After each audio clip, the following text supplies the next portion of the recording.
ভাই আজ আর ভদ্রভাবে না, আজ কথা বলবো কাঁচা কথা। বাংলাদেশ ফুটবল নিয়ে এত আবেগ, এত আশা, আর আমরা কোচ হিসেবে কাকে বয়ে বেড়াচ্ছি? Heavier Cabrera. এই লোকটা নাকি আমাদের ভবিষ্যৎ। ভাই এই লোক থাকলে ভবিষ্যৎ না ফিউনারেল হবে। এইটা কোচ না পাওয়ার পয়েন্ট মাস্টার।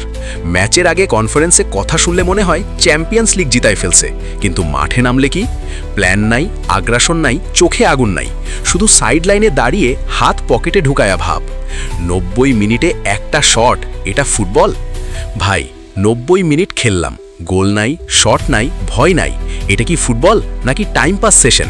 বাংলাদেশ দল খেলতে নামে জিততে না, হার কমাতে। এইটা কোচের মানসিকতা। একই খেলোয়াড় একই রোগ, ফর্ম নাই তাও খেলায়, ভুল করছে তাও খেলায়, মাঠে হাঁটতেছে তাও খেলায়। কেন? কারণ কোচ সাহসী না। ভাই কোচ যদি ডরায়া যায় তাইলে দল কি করবে? 70 মিনিটের পর কোচ ঘুমায়? ম্যাচে আগুন লাগছে, স্কোর লাইনে বিপদ, দল হাঁপাইতেছে, কোচ তখন কি করে? 85 মিনিটে সাব। এটা কি ম্যাচ ম্যানেজমেন্ট? না ভাই, এটা ম্যাচ স্লিপিং। বড় দলের সামনে আত্মসমর্পণ।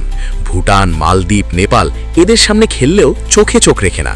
শুরুর আগেই বার্তা, ডিফেন্ড করো, ভাগ্যে থাকলে কিছু হইবে। এইটা কোচিং না ভাই, এটা মানসিক দাসত্ব। নতুন ট্যালেন্ট আছে কিন্তু সুযোগ নাই, কারণ কোচের মাথায় ঘরে নিরাপদ থাকি। নিরাপদ থাকলে ফুটবল হয় না, ফুটবল হয় ঝুঁকি নিলে। হারলেও সন্তুষ্ট মুখ, এইটাই সবচেয়ে আগের।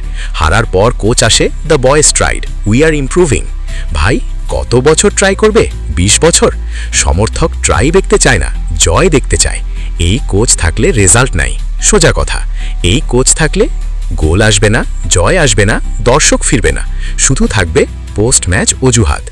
বাংলাদেশ ল্যাব না, বাংলাদেশ কোনো ট্রেনিং গ্রাউন্ড না, বাংলাদেশ কোনো এক্সপেরিমেন্ট ল্যাব না।